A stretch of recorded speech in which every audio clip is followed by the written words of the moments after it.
He could barely stand. Sweat dripped from his forehead before the race even began, and his knees felt like they could give way any second. The other runners, tall, muscular, and pale-skinned, looked at him with smirks. Some even laughed. "Is he really running?" One man whispered, loud enough for him to hear. His name was Kofi, a young man from a small African village. He had never even owned a real pair of running shoes. What he wore now were worn-out sneakers, the sole on one foot peeling off slightly. But Kofi wasn't here for glory. He wasn't here for a medal. He was here for his mother. Months earlier, his mother had fallen ill.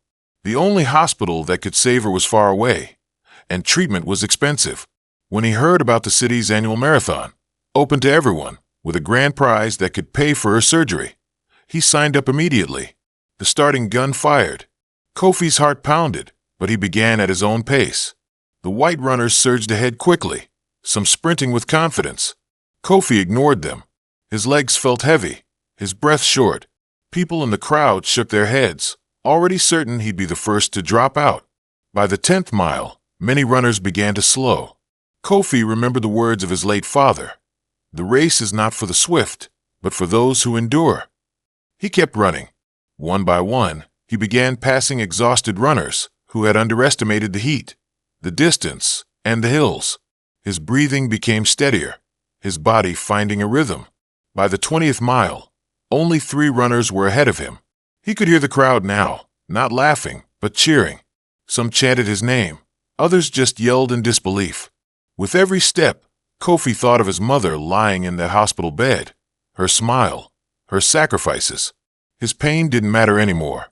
At the final stretch, the leading runner stumbled. The second slowed down to catch his breath. Kofi's legs burned like fire, but his spirit roared like a lion. He pushed forward. When he crossed the finish line first, the world went silent for a split second, then erupted in wild applause. The announcer's voice trembled as he said, "Against all odds, Kofi from Komu village is the champion." Tears streamed down his face as the medal was placed around his neck. This wasn't just a win for him. It was proof that strength isn't always in the muscles, but in the heart.